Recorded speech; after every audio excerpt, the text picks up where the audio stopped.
Fala galera que já é inscrita no Pautas e Táticas, ou vocês que vão se inscrever assim que o vídeo acabar. Caixinha de perguntas dessa semana, no dia certo, na sexta-feira. Semana que vem deve rolar na quinta, galera, porque vamos ter jogo da seleção na quinta-feira. Então o pós-jogo, o vídeo do pós-jogo, vai sair na sexta. Então eu devo antecipar, né, a caixinha, deixar a caixinha na quarta-feira, lá nos stories do canal, e responder e postar na próxima quinta, beleza? Havendo qualquer outra mudança, eu aviso a vocês, então já preparem aí a munição de vocês para a próxima semana, para deixar mais perguntas aqui no nosso quadro que vocês tanto gostam, beleza? Vamos lá, semana passada eu achei que tinha muita pergunta, mas o vídeo ficou curto.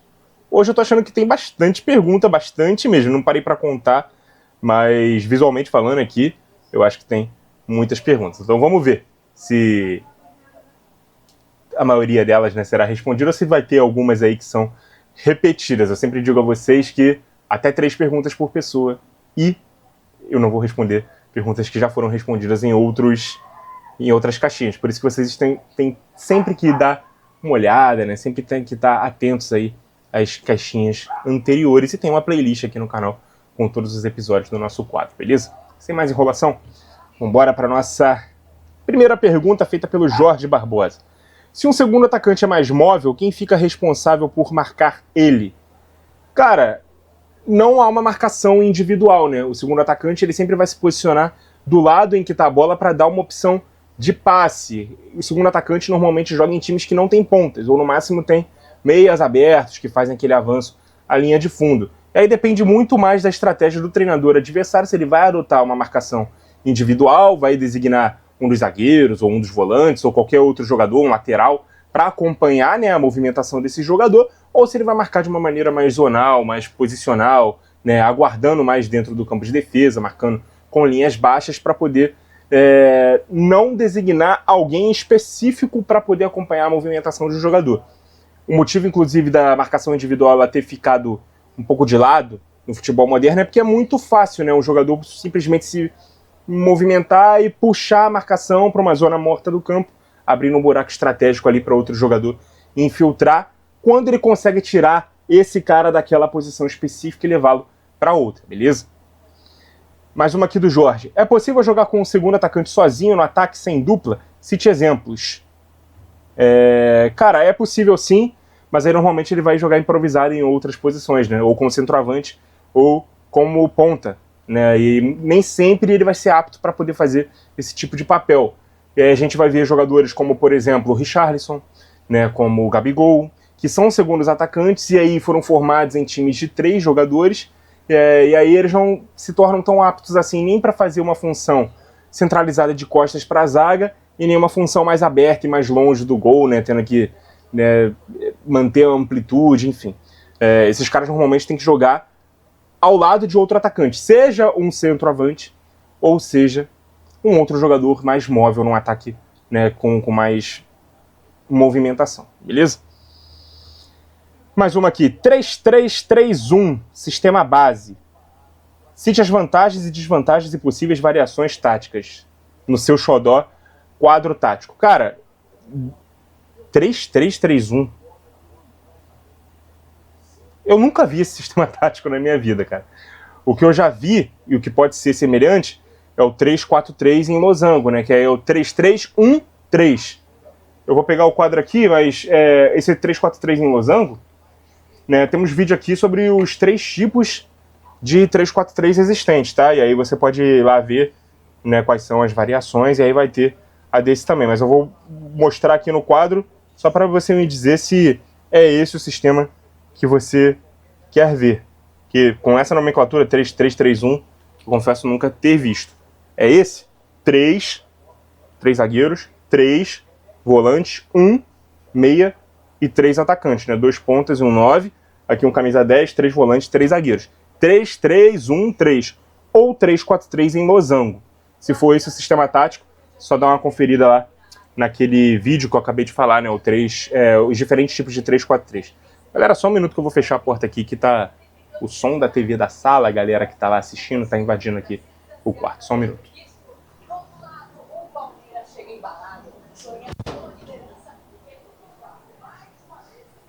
Espero não ter atrapalhado aqui no áudio do nosso vídeo. Valeu, Jorge. Dá uma conferida aí nesse vídeo aí que vai ser melhor do que eu tentar te explicar em poucos minutos agora e o vídeo ficar muito gigantesco. Valeu? Araújo Juliano 12. O que faltou pro Botafogo classificar na Libertadores? Cara, faltou fazer uma primeira partida mais impositiva, né, em casa, fazer valer o mando de campo, fez o gol muito rápido, não conseguiu ampliar a vantagem, saiu daqui com 1-0 e aí muitos botafoguenses, né, saíram do Newton Santos com a sensação de que, pô, tinha tudo para dar merda no segundo jogo, né, que tinha que fazer valer esse primeiro jogo, né, esse mando de campo, né, porque, pô, na altitude é complicado, a LDU não era a baba que muitos da imprensa, né, motivados até pela superioridade dos brasileiros na competição nos últimos anos, estavam bradando por aí. Não à toa a LDU foi líder do grupo do Flamengo, né, na fase de grupos, era um time de qualidade, a gente já tinha visto isso no primeiro jogo, eles tiveram chance, né, de empatar ou até virar, né, o jogo de ida, e a gente sabia que seria muito complicado na volta. Então, eu acho que principalmente o placar curto na ida foi o grande motivador. E na volta, né, com a altitude, um jogo muito complicado, eu achei que o David errou na estratégia, na escalação. Ele montou um time, né, pensando no contra-ataque, na correria, colocou 3 jogadores mais velozes, né, na frente, recheou o meio-campo com 3 jogadores, o que eu acho uma tentativa válida. Sei que tem muito botafoguense aí estranhando isso, não gosta disso, acha que é uma estratégia defensiva demais, mas com o perfil de meio-campistas que tem o Botafogo hoje, né, com a dupla Marlon e Danilo, por exemplo, não dá, cara, pra tentar substituir o Gregory sem um jogador ali mais marcador. Muitos diziam que o Danilo é um jogador, uma reposição ao Gregory, até melhor do que o Gregory. Cara, o Danilo ele é mais técnico, mais ofensivo, ele conduz melhor a bola. Eu sei que ele jogou de 5 no Palmeiras, mas com outro contexto, um time que jogava mais protegido, marcando em bloco baixo, às vezes com 3 zagueiros. Ele, anos mais jovem, sem vir de uma lesão, né, de LCA, como ele tá vindo, ele não vai jogar como um 5, e principalmente num time que joga diferente, substituindo um cara que cobria tanto campo e tinha tanto poder de marcação quanto o Gregory. Então acho que para esses 2 jogadores continuarem jogando juntos no meio campo do Botafogo tem que ter mais um volante. Nesse jogo ele colocou, né, o Alan, mais um volante que fez uma partida ruim. A outra opção é o Newton. Eu acho que o Botafogo precisa contratar mais um volante. E a estratégia de 3 jogadores mais velozes na frente, o Matheus Martins, que tem feito partidas muito ruins, né, pelo Botafogo. O Savarino, centralizado, mas como esse jogador mais avançado, né, do time, tentando puxar contra-ataque. O Arthur, que faz boas e mais partidas, né, alterna nessas boas e mais atuações pelo lado direito, não deu liga. Eu acho que o Botafogo precisava de um time que fosse capaz de segurar mais a bola, segurar mais o jogo, né, rechear mais o meio-campo, até marcar mais em cima, sufocar mais em cima, para precisar correr menos. E aí montou um time para tentar se defender em bloco baixo e contra-atacar. Não conseguiu segurar muito o ímpeto da LDU, né, que chutava muito de fora, que abriu o placar também cedo no jogo, se não me engano 7 ou 8 minutos, conseguiu derreter a vantagem do Botafogo, né, empatar o jogo. Seguiu finalizando muito de fora, acho até que se tivesse um pouco mais de paciência teria ampliado o placar, mais cedo naquela partida também.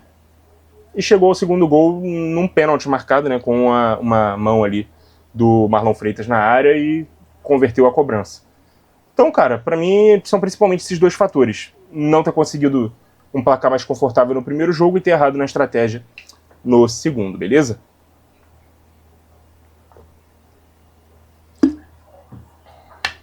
Mais uma aqui do Juliano. Você seria a favor da proposta da CBF de liberar uma vaga na Libertadores? Eu perguntei pro Juliano do que se tratava essa proposta, porque eu não tinha conhecimento, ele me mandou um link, né, dizendo que a CBF estaria propondo à Conmebol transformar as 2 vagas na pré-Libertadores, né, naquela fase antes da fase de grupos, né, as vagas do 5º e do 6º colocado, numa vaga direta da competição. Mas eu andei lendo a matéria e vi que um dos argumentos é que a pré-Libertadores tem se transformado num confronto entre os brasileiros. E eu não sei de onde ele tirou isso, porque a última vez, e a única vez que eu me lembre que 2 brasileiros se enfrentaram na pré foi no ano passado, quando o Botafogo e Bragantino se enfrentaram na 3ª fase, né? A última fase antes da fase de grupos. Antes disso não aconteceu. O que está acontecendo é um dos times conseguiu a classificação e o outro não. Esse ano, por exemplo, o Corinthians não conseguiu e o Bahia conseguiu. No ano anterior, o Fortaleza não conseguiu e o América Mineiro conseguiu. Enfim, e eles não se enfrentaram, não duelaram entre si. Eu não gosto, cara, dessa proposta. Acho o argumento ruim e não gosto dessa proposta, não. Eu acho até que tem vaga demais para os times brasileiros e o Brasil ele já tem uma superioridade econômica, né, em relação aos demais, né, e aí querer mais uma vaga direta e não participar, né, da pré, eu acho bem ruim. Eu acho que seria mais legal uma proposta para acabar com a pré e diminuir um pouco o número de vagas para todos os países, né? Colocar um número mais igualitário para todo mundo. Tudo bem, o Brasil ele pode ter 4 vagas, 5 vagas, né? 4 de G4 do Brasileirão, via Brasileirão, e uma de Copa do Brasil. Eu acho que seria suficiente. E aí, caso um brasileiro ganhe a Libertadores, ganhe a Sul-Americana, isso pode aumentar para 6 ou 7 vagas. Eu acho que seria o justo. Mas, pô, proposta para o Brasil não participar mais da pré e ter mais uma vaga direta, eu não gosto, não. Não vejo sentido e o argumento é fraco e não seria justo. Não concordo em nenhum sentido. Não sou a favor, beleza? A terceira aqui do Juliano. O Oyarzabal, da Real Sociedad, tem bola para jogar num gigante europeu? Tem bola. Mas aí depende do time, né? Se tiver precisando realmente de um primeiro volante, como por exemplo o... Se bem que acho que eu tô confundindo o Oyarzabal com outro jogador. Mas o Oyarzabal é bom jogador, cara. O time tem que estar com essa carência, né? De um jogador da posição do Oyarzabal. Que aí ele pode se encaixar, né, com mais facilidade. Beleza? Não adianta só simplesmente falar, ele vai se encaixar, ele tem bola para jogar num gigante e aquele gigante já tem, né, os jogadores daquela posição que são melhores do que ele, que aí a resposta vai ser não.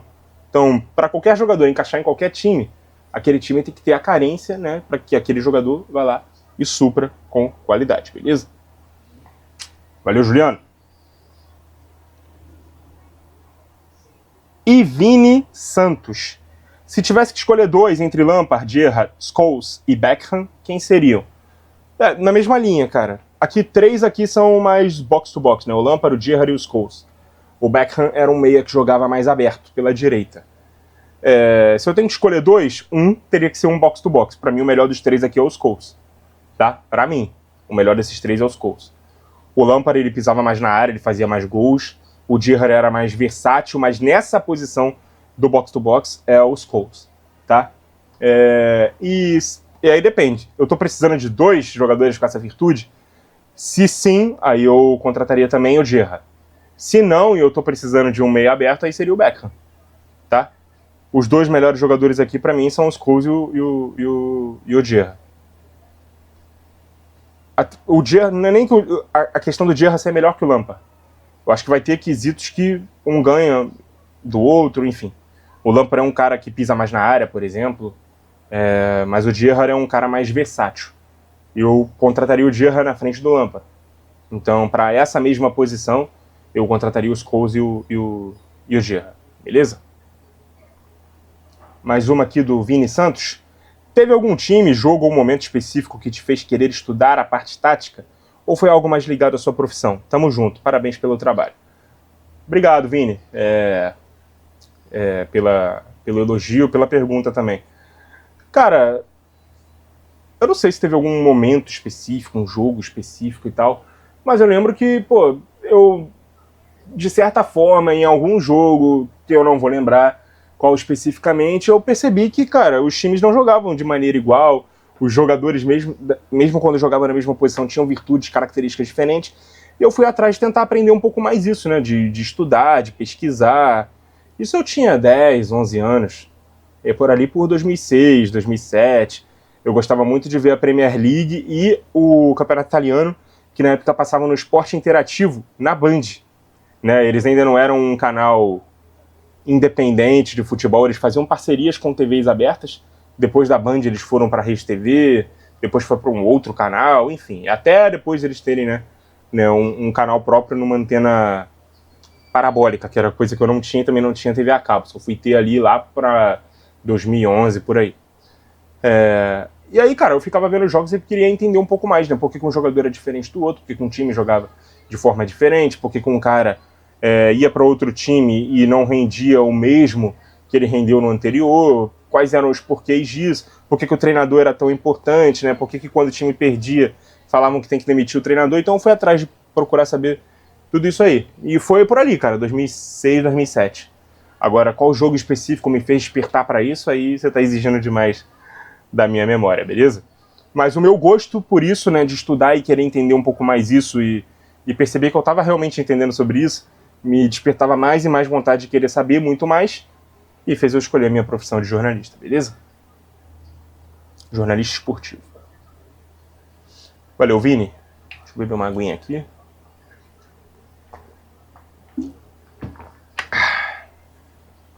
Matheus Silva. Extremos ou pontas jogando do lado do pé bom limitam o seu jogo? Cara, eu acho que é o contrário. Eu acho que quando você joga com os pontas de pé trocado, isso fica mais limitado. Porque eles sempre vão cortar para dentro. Né? O canhoto na direita sempre vai cortar para dentro, nunca vai levar para o fundo. O destro na esquerda sempre vai cortar para dentro, nunca vai levar para o fundo. O destro na direita, ele pode cortar para dentro e continuar usando a perna direita. Ele pode finalizar com a perna direita cruzado em diagonal.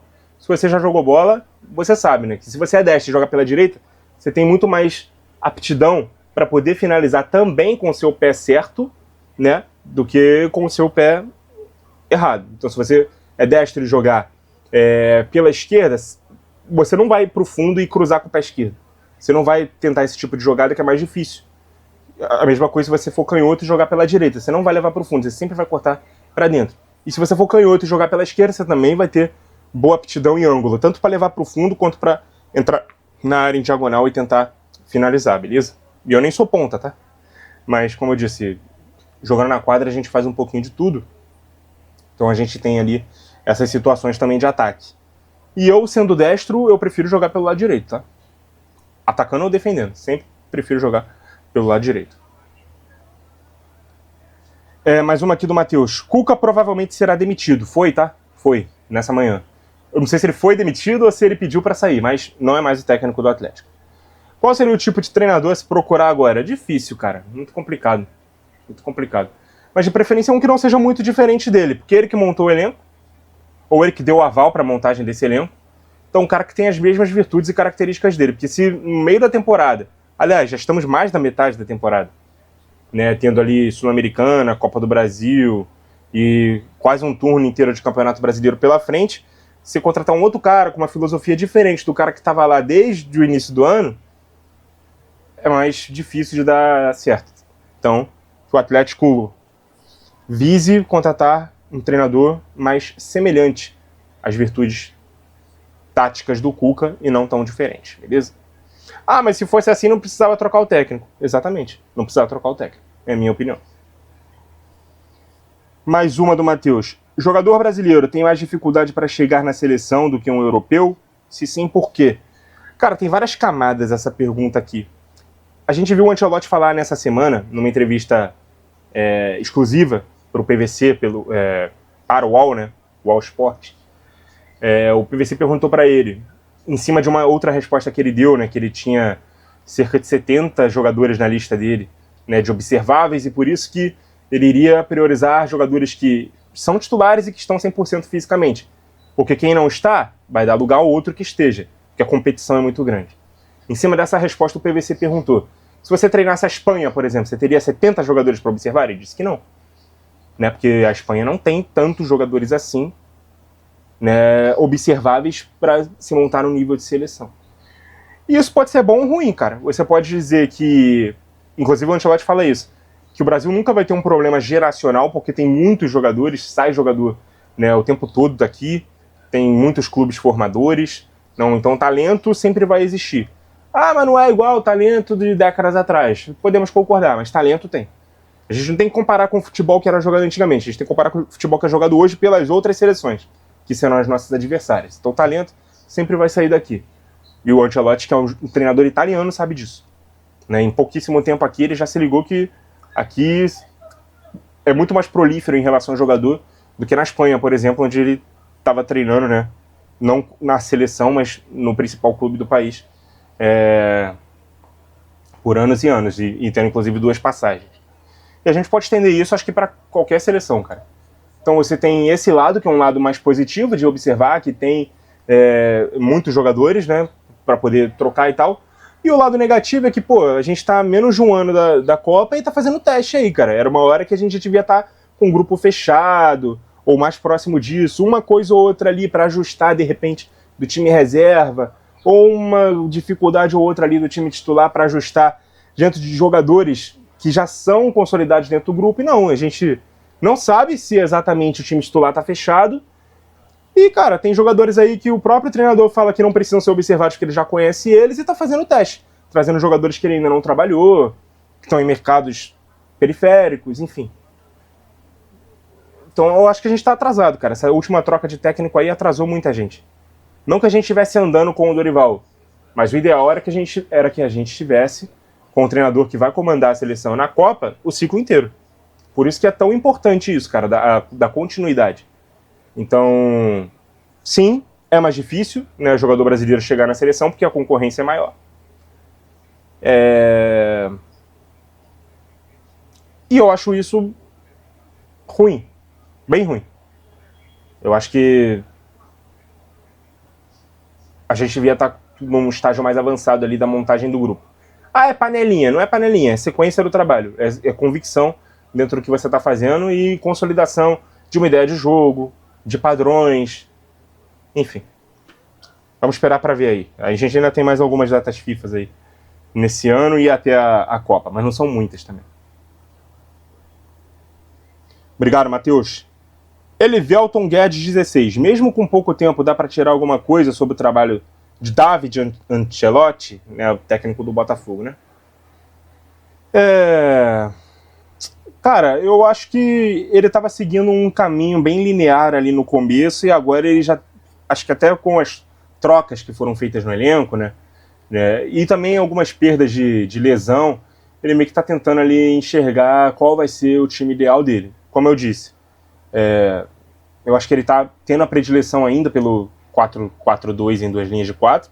No último jogo ele abriu mão de ter um segundo atacante ali, que seria o Savarino, né, flutuando ali entre as linhas, por trás do Arthur Cabral, e inseriu o Cris Ramos, que fez 2 gols contra o Juventude, ao lado do Cabral, né, para o jogo contra o Vasco. E o time ficou bem exposto, bem aberto no meio campo. Eu acho que tem que ter ali uma terceira figura, e essa terceira figura não necessariamente precisa ser o 10. Eu acho que tem que ser um cara para atuar atrás do Marlon e do Danilo, mas ele fez isso uma vez, que foi contra a LDU, e não fez mais.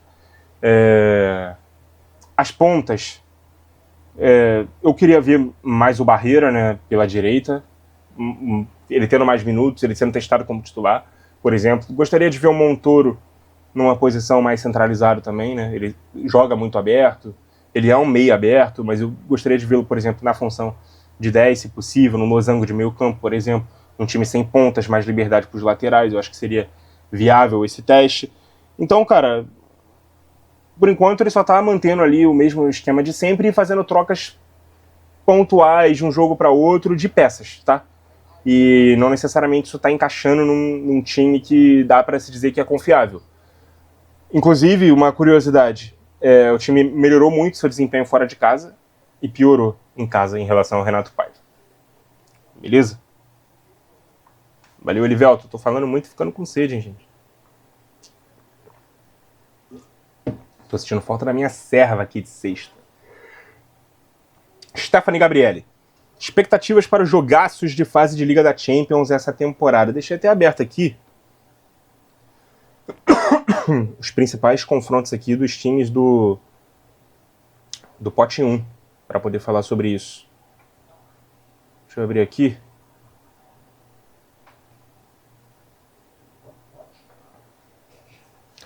PSG, olha, vai ter um caminho difícil, hein? Bayern, Barcelona, Atalanta, Leverkusen, Tottenham, Sporting, Newcastle e Athletic Bilbao. Eu acho que de todos aqui foi o time que mais se deu mal. Tudo bem, para todos esses times vai ser muito difícil enfrentar o PSG também, mas nenhum jogo aqui é fácil. Aí Real Madrid tem Manchester City, Liverpool, duas pedreiras, aí tem Juventus, Benfica, Olympique de Marseille, Olympiacos, Mônaco e o... Pô, tá muito pequenininho aqui, não tô conseguindo ler, não identifiquei o escudo. Mas é um time aqui do pote 4. Deixa eu ver aqui outro time aqui que tem uma tabela difícil. Manchester City, razoável. Ó, Manchester City tem Borussia Dortmund, Real Madrid, Leverkusen, Villarreal, Napoli, Bodo Glimt, Galatasaray e Mônaco. O Chelsea enfrenta Barcelona, Bayern, Benfica, Atalanta, Ajax. Cara, assim, mas meio que respondendo aqui a pergunta, deixa eu só dar uma olhada aqui nos outros aqui, para ver se tem mais algo a destacar. Mas respondendo a pergunta de uma forma geral, os confrontos que a gente mais espera são os confrontos entre as equipes que estavam no pote 1, né? E algumas das equipes que estavam no pote 2, que no pote 2, se eu não me engano, tinha Arsenal, tinha Atlético de Madrid, enfim. Deixa eu ver aqui só se tem mais algo para destacar, mas a internet tá lenta, hein? Aí complica. Não. Vou ficar por aqui mesmo na resposta. Os confrontos entre os times do pote 1 aqui são os mais interessantes aí da gente ver. Eu só não gostei muito dessa questão aí de fase de liga e tal, porque, beleza, os 8 primeiros vão passar direto de fase, então o legal é ficar entre os 8 primeiros para não ter uma fase a mais e tal, um calendário mais tranquilo pela frente. Não ter a oportunidade ali de jogar um mata-mata antes das oitavas, ser eliminado de forma precoce como o Manchester City foi temporada passada, por exemplo. Mas, pô, de 36, 24 avançam de fase. Se não direto, para essa repescagem. Porra, é muita vaga, é muita coisa. Então, por mais que você tenha aqui jogos difíceis, né, contra as equipes do pote 1, do pote 2, os jogos contra as equipes do pote 3, do pote 4, para os times que são favoritos, eles são jogos mais tranquilos, em tese. E outra, essa questão, eu fiz um vídeo sobre isso, tá? Mas assim, essa questão de só vai pegar tal time uma vez e ou é em casa ou é fora. Quando é em casa, é mais tranquilo. Ou menos difícil. Aí fica tudo realmente na base da sorte. Né? Eu vou enfrentar o Bayern de Munique, mas é na minha casa. Então, Barcelona, por exemplo, enfrentou o Bayern na temporada passada em casa. Conseguiu vencer e vencer bem. Mas a gente não teve esse enfrentamento na Allianz Arena. Eu gostaria de ver, para ver se a distância dos times era tão grande como pareceu ser naquela vitória tranquila, fácil, do Barcelona naquela oportunidade. Enfim, eu não gostei muito da fase de liga enquanto conceito de ideia de torneio, não. Mas vamos lá. Obrigado, Stephanie, pela pergunta. Thor Carvalho TSC. O Thor, que tinha mandado algumas semanas atrás ali várias perguntas e algumas eu respondi para ele no privado, decidiu trazer as perguntas do privado para essa semana para poder responder em vídeo. Então vamos lá. Série D é equivalente ao futebol amador ou existe alguma diferença de qualidade ainda? Claro que existe uma diferença de qualidade. Porque, por mais que seja a Série D, quarta divisão, são jogadores profissionais. Se colocar um cara aqui da Série D para jogar sua pelada, certamente ele vai se destacar. Ele vai parecer que é muito melhor, muito melhor. E se colocar o cara que é destaque da tua pelada na Série D, muito provavelmente ele vai parecer muito pior. Então, a Série D ela tem um nível de exigência que o futebol não profissional não exige. Uma exigência física, clínica, tática, técnica, a alimentação dos caras é diferente, o descanso, o treino, o entrosamento. Ela é defasada em relação à elite, a Série A, a Libertadores, ao futebol europeu, a seleção, claro, óbvio. Mas se a comparação é com o futebol amador, pô, ela tá anos-luz à frente. Não tem comparação.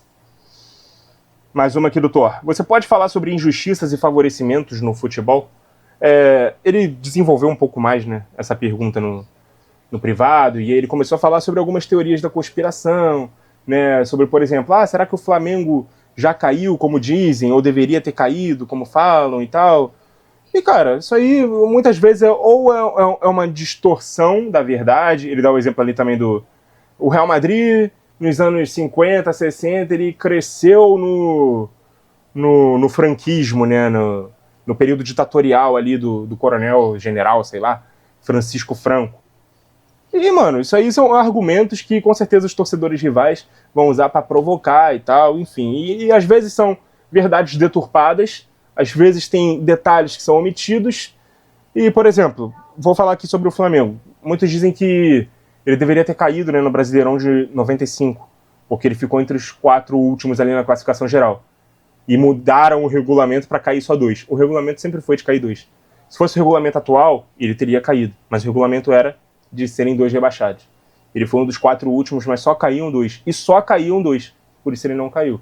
Então você pegar o regulamento atual para falar de um outro campeonato e dizer que teve virada de mesa para ele ficar, não teve, cara. Ele ficou na primeira divisão porque só caíam 2. É a mesma coisa se daqui a alguns anos mudar para caírem 6 e a gente falar que o time que ficou entre os 6 últimos teve virada de mesa para ele não cair. Isso não é verdade. Beleza?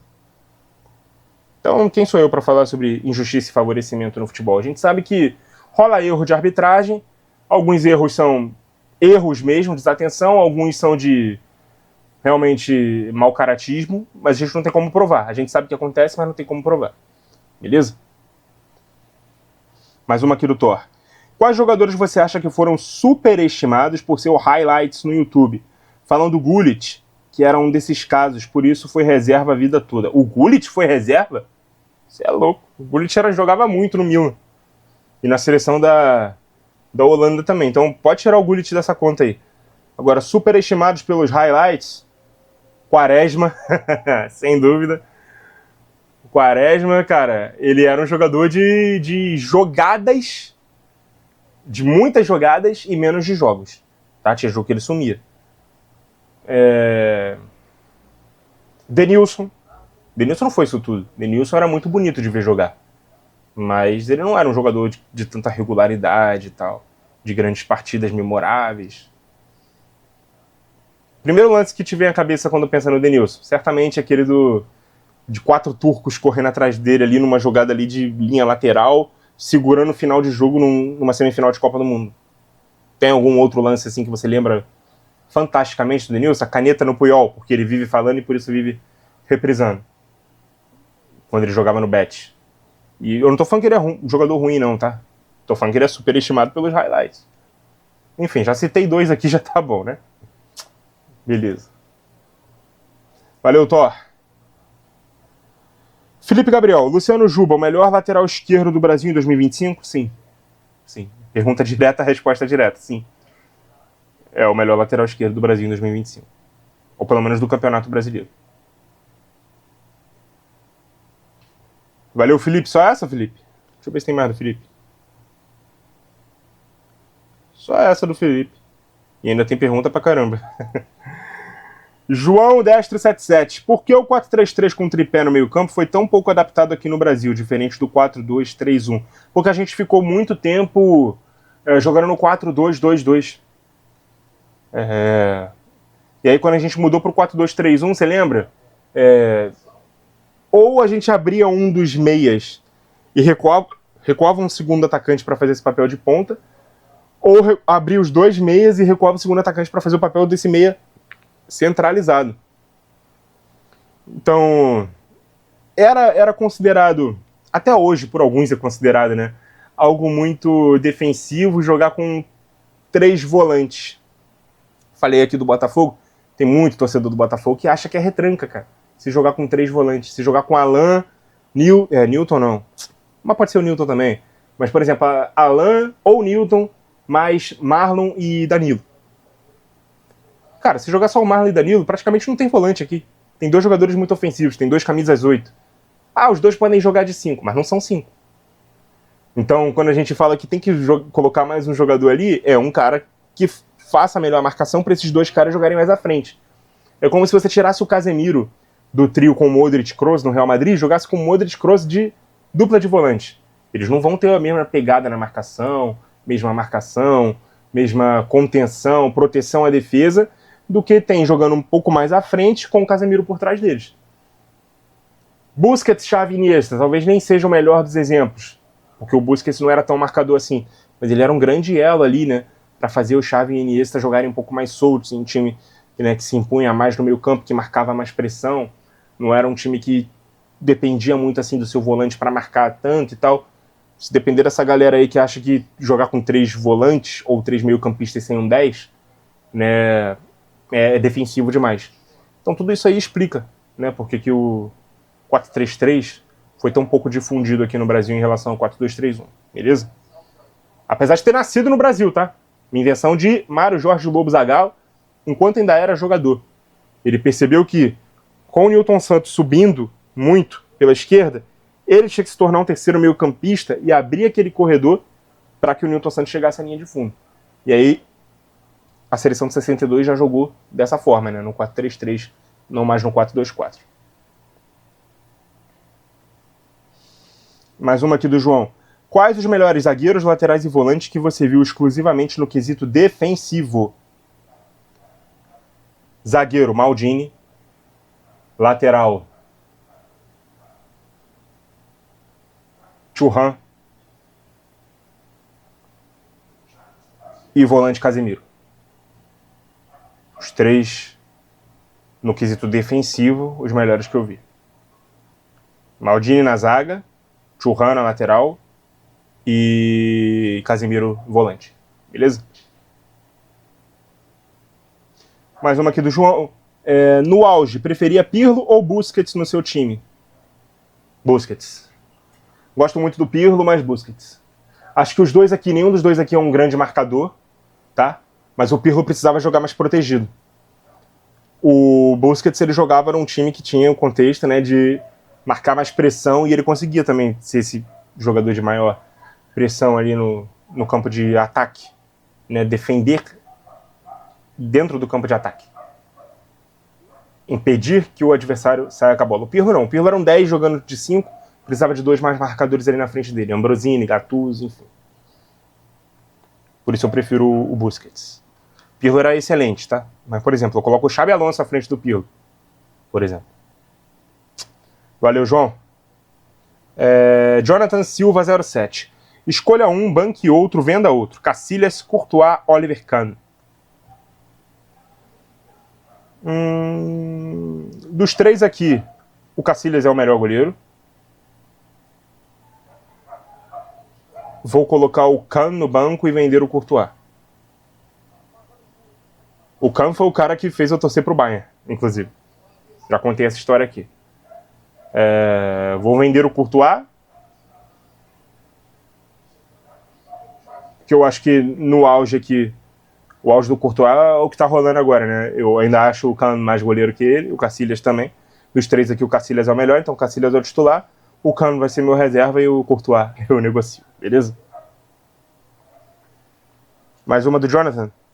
Ganso nos anos 70 com um futebol menos físico e mais espaçado, seria cracaço de bola? Porra, claro.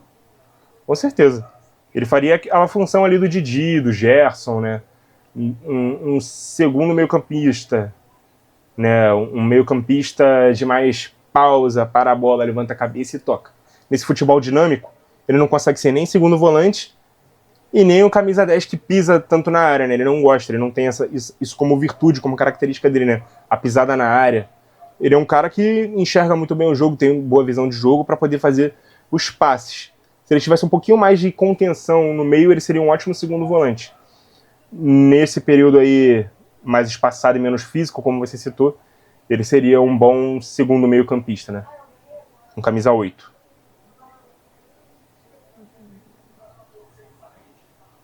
E terceiro aqui do Jonathan. Tu treina alguma arte marcial e já saiu na porrada com alguém?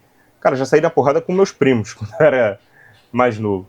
Fora isso, nunca me envolvi com briga na rua, não. E não treino nenhuma arte marcial. Uma mina uma vez, recentemente, né, semana passada ou retrasada, me perguntou isso na academia, né, se eu já fiz ou se eu faço, porque ela achava que era minha cara, porque eu tenho porte. Se eu não conhecesse ela e soubesse que ela tem namorado, eu diria que ela estava me encantando. Mas é isso. Valeu, Jonathan. Rodolfo Bolzan 793. Fale um pouco sobre o termo espaço entre linha. Você falou intralinha, entrelinha, beleza? Espaço entre linha. Deixa eu pegar a prancheta aqui para te mostrar o que é entrelinha.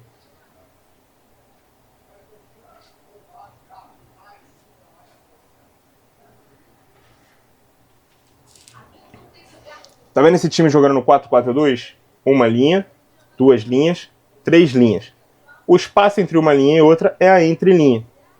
Então aqui, por exemplo, esse jogador pode trabalhar entre linhas. Deixa eu colocar um camisa 10 aqui.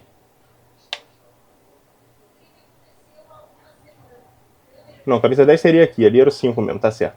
Camisa 10 aqui trabalhando entre a linha de meio campo e ataque. Quanto mais espaçado isso aqui, ó, melhor para esse jogador, porque ele vai ter mais espaço, mais tempo para poder pensar. Então as entrelinhas elas têm que ser diminuídas ao máximo. Por isso que os times têm que jogar mais compactos, para diminuir esse espaço aqui do camisa 10, que ele tenha que passar por mais gente ou jogar mais encaixotado, beleza? Com mais gente ao redor dele ali para poder marcá-lo, para ele não ter tanto espaço assim, nem tempo para poder pensar com bola. A entrelinha é um dos espaços mais difíceis de se proteger e um dos mais perigosos para se atacar, beleza?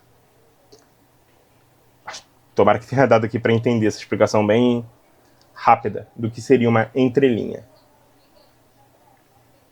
Valeu, Rodolfo. Gabriel Baltazar GB. Por que exatamente o jogo posicional extinguiu o segundo atacante? Não extinguiu. Ele pode acontecer, ele pode continuar existindo.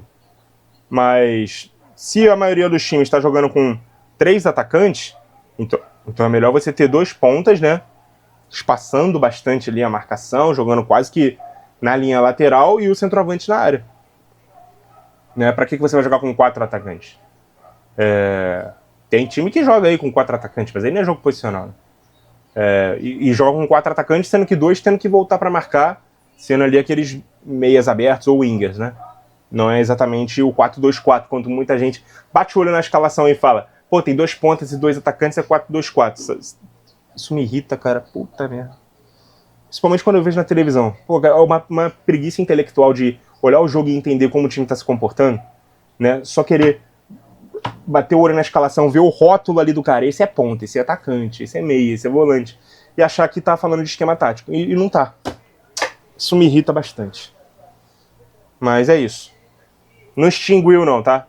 Mas a maioria dos times que joga posicional, joga com 2 atacantes na amplitude, 2 pontas, né, no caso, e um centroavante. Então não tem lugar para um segundo atacante. Mais uma do Gabriel. Você disse no vídeo sobre o camisa 8 brasileiro que Andrei é 5. Por quê? Enxergo ele mais como 8. Porque ele é 5, pô. Porque ele joga mais perto da defesa, pô. É o cara que faz saída de bola. Era assim no Vasco e assim era assim na seleção sub-20. Ele era muito mais um primeiro volante. Ele pode ter características de um 8 também, mas ele é um primeiro volante. Pelo menos foi formado como primeiro volante, beleza? A outra aqui do Gabriel. No vídeo sobre o camisa 8 brasileiro, por que se preocupa com o Guimarães jogar de regista no Newcastle? Cara, porque aqui já é diferente. Eu acho que ele rende melhor de 8. E ele aqui foi formado como 8. Ele no Atlético Paranaense era um 8. Eu não vi ele jogando no Audax. Eu vi ele jogando no Atlético. Eu sei que ele foi formado no Audax, tá? Mas ele era o 8. E eu acho que jogando ao lado do Casemiro na seleção, ele tá rendendo bem melhor do que jogando como um 5 com outro jogador mais móvel, né? Como era antes do retorno do Casemiro na seleção. Acho que a gente concorda, né? Eu gosto mais do Bruno Guimarães jogando como 8, tá? Né? Com mais condução de bola, com mais entrada na área, com mais finalização, né? De média distância. Jogando mais próximo do gol do adversário do que do próprio. Eu prefiro ele assim. Valeu, Gabriel. Lucas Emanuel Oliveira. Qual o melhor caminho para o Vasco sair do ostracismo que ele tá? Pô, meu irmão. Cara, o Vasco tem problemas financeiros. O Vasco, né, ele se transformou numa SAF. Né, o investidor teve que sair, né? Porque estava também passando por problemas. O Pedrinho, que é o presidente da associação do Clube de Regatas Vasco da Gama, tomou para si o controle do futebol de novo. E aí o time não tá tendo de onde tirar, né, para poder ter investimento. Então é isso, mano. Tem que ter outro investidor ali para poder fazer o time voltar aos trilhos dentro de campo. E conseguir também gerar mais receita, né, ser melhor cuidado e melhor gerido, né, para poder fazer com que o time faça mais dinheiro também, né. Por exemplo, o John Textor no Botafogo, ele investe muito em jovens para poder revender. Ele investiu muito também no estádio, né, para poder tornar a experiência do torcedor melhor, né, um time melhor em campo também atrai mais sócios, tudo isso faz o time arrecadar mais dinheiro e conseguir pagar e equalizar mais as dívidas.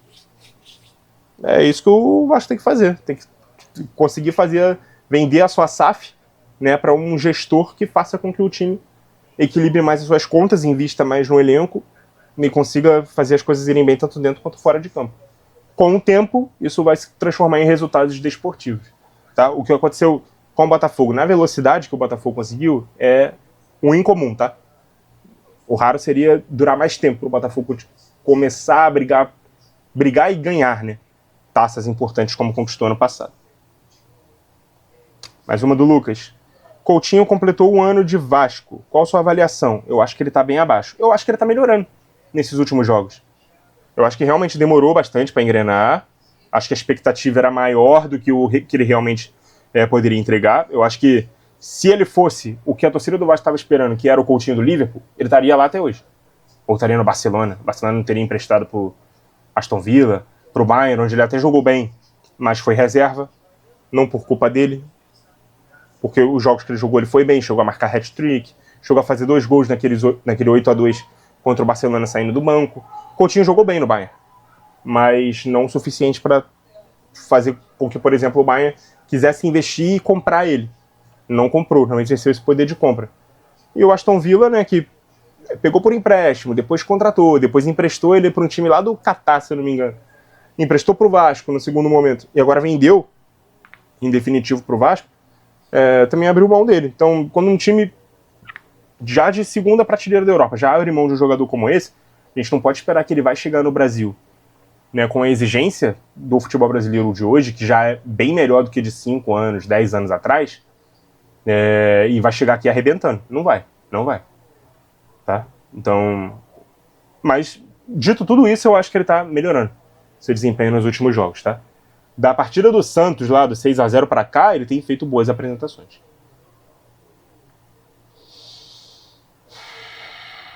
Valeu, Lucas. Não, o Lucas mandou mais 2. Por que a base é descartada... Mais 2 não, mais uma, né? Por que a base é descartada para dar espaço para uma contratação, tendo em vista os clubes que se dizem formadores, São Paulo, Santos e Vasco? Cara, porque o jogador jovem, ele tem que ser inserido em times prontos, senão eles sobem com a responsabilidade de resolver problema, de serem os principais jogadores, né? E muitas vezes eles não vão dar conta, porque eles não são jogadores prontos, eles não têm a experiência do profissional. Eles jogam na base contra jogadores da idade deles, muitos deles não vão conseguir subir para o profissional, e alguns vão subir e não vão conseguir se manter ali no nível, né, de times de primeira divisão, vão ser emprestados, vão jogar em divisões menores, ou até vão desistir da carreira, ou vão jogar ali em periferias do futebol. Eu conheço alguns jogadores de base que, são profissionais e estão jogando na Índia, né, no Cazaquistão, no Afeganistão, futebol que praticamente ninguém assiste, que não chega, né, para todo mundo. Não é todo mundo que vê, que consome e tal.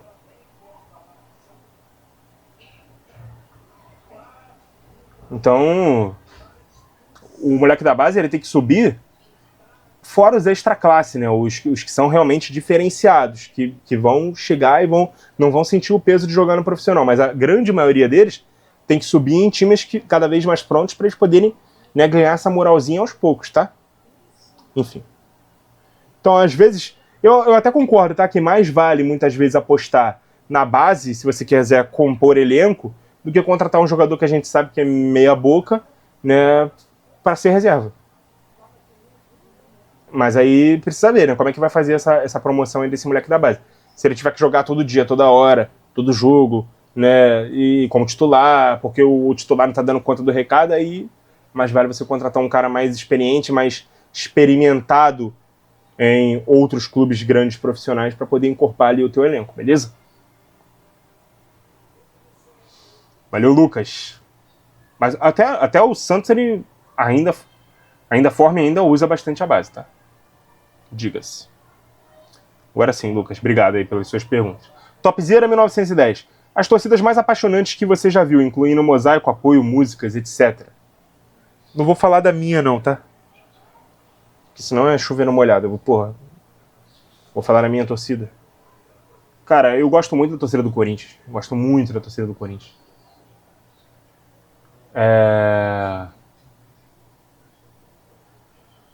Aqui no Brasil, eu gosto das torcidas nordestinas também. Torcida do Bahia, torcida do Fortaleza, do Ceará. principalmente quando eles jogam em casa, né? Fora de casa eles não têm o costume, por exemplo, que a torcida do Corinthians tem de ir em peso, né, para os jogos. Mas eu gosto dessas. E a própria torcida do Vasco também, cara. O clima dos jogos em São Januário é sensacional, mano. Por isso que é tão difícil, não importa a fase que o Vasco esteja, é muito difícil pontuar, fazer bons jogos, conseguir vencer em São Januário. É bem difícil. E é isso. Qual será o grupo mais difícil e complicado da Champions, na sua opinião? A Champions não tem grupo. A Champions agora, o sorteio diz quais são os jogos que cada clube vai fazer. Né? Cada clube ali tem ali no seu sorteio, ele está dentro de um pote e ele pega 2 times de cada um dos 4 potes, inclusive do seu pote próprio. Um desses jogos é em casa, o outro fora, né? Contra times diferentes, é claro. Então, por exemplo, o Bayern vai enfrentar o Chelsea e o PSG. Um desses jogos é em casa e o outro é fora. Beleza? Aí do segundo pote ele vai pegar outros 2 times. Enfim. Mas o caminho mais difícil, né? Eu acho que o clube que pegou os adversários mais complicados é o PSG. Já falei aqui na outra pergunta. E o que por enquanto é a última pergunta, também do Topzera, depois eu vou atualizar para ver se tem mais. Uniforme mantendo a tradição sem mudar quase nada ou uniforme diferente a cada ano? Cara, a primeira camisa não se altera. A primeira camisa não se mexe. Se o teu time joga com listra vertical, você não coloca listra diagonal, horizontal, manchada, de outra cor. Não faça isso. É o que está dentro do estatuto do clube. Cada clube tem o seu estatuto. Então, no primeiro uniforme não se mexe, não se altera. No segundo, no terceiro, aí você pode fazer uma gracinha ou outra, mas eu prefiro que se mantenha pelo menos as cores do clube, tá? Aí numa terceira, numa quarta camisa, se você quiser fazer uma gracinha, sei lá, o teu time é... Por exemplo, o Corinthians.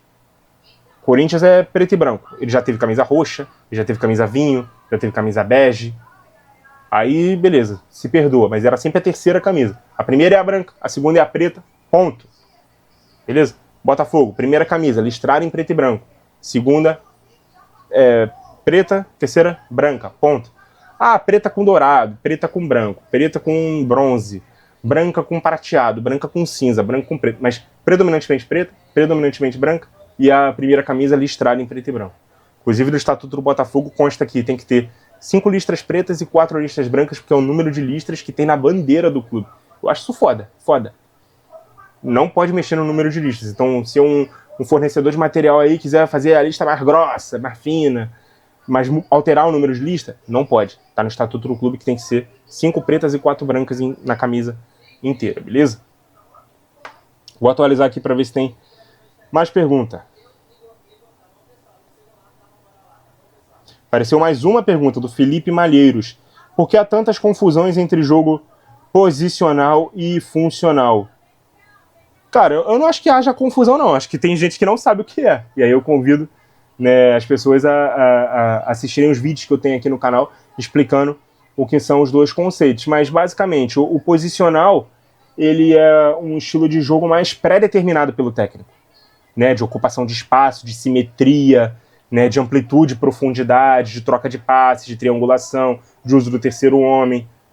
Tem vários subconceitos dentro do conceito macro que é o jogo posicional. O jogo funcional ele é um jogo de mais aproximação e mais liberdade intuitiva, né, dos jogadores, onde o técnico tem menos influência ali, né, para decidir o que jogador vai fazer, cada movimentação e tal, mas basicamente é um jogo de maior aproximação e mais assimetria tática, beleza? Dá uma olhadinha aí nesses vídeos aí que eu fiz sobre jogo posicional e funcional que você vai entender melhor, beleza? Acho que quem se confunde com os conceitos é porque não sabe realmente o que são. E aí querem falar qualquer coisa aí para pagar de entendido ou de moderno. E é isso, galera. Creio eu que não tenha mais pergunta, né? Porque eu atualizei e só apareceu mais uma. E é isso. Ficamos por aqui, então, quase 1 hora de vídeo. Agradecendo muito a vocês que participaram da caixinha dessa semana. Repetindo, semana que vem tem mais, provavelmente na quinta-feira, tá? Então, provavelmente eu vou deixar a caixinha na quarta, lá nos stories do Instagram, @pautas e táticas. Segue lá se você não segue, fica atento. aos stories para poder fazer até 3 perguntas na semana que vem. Provavelmente na quinta eu gravo o vídeo aqui para vocês. Por quê? Porque quinta tem jogo da seleção, então sexta eu trago aqui o pós-jogo para vocês, beleza? Muito obrigado a vocês que acompanharam o vídeo até aqui. Continue ligado no nosso canal. E até a próxima!